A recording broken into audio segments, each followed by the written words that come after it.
My brother died from alcohol. The doctors said that if he wasn't drunk, he wouldn't have died. After his death, my family, they drank more than they used to. My dad went to pubs even more, then met a 15-year-old girl.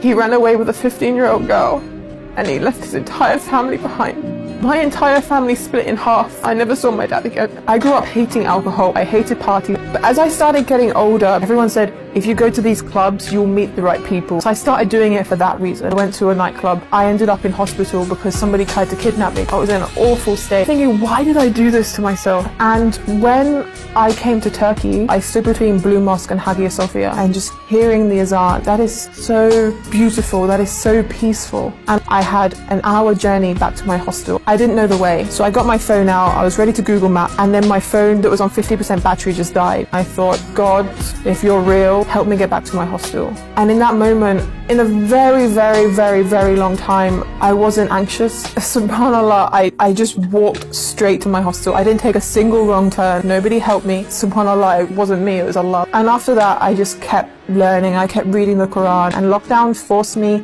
in my house. And I still wasn't planning on becoming Muslim. I actually started praying. And by doing that, my days were becoming so much more productive, because I would plan between Fajr and Zuhr.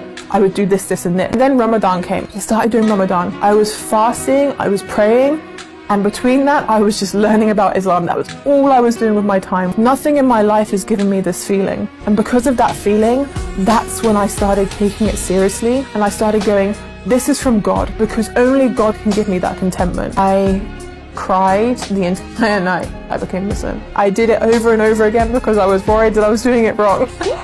I'd take a breath and then I'd try again, then I'd start crying.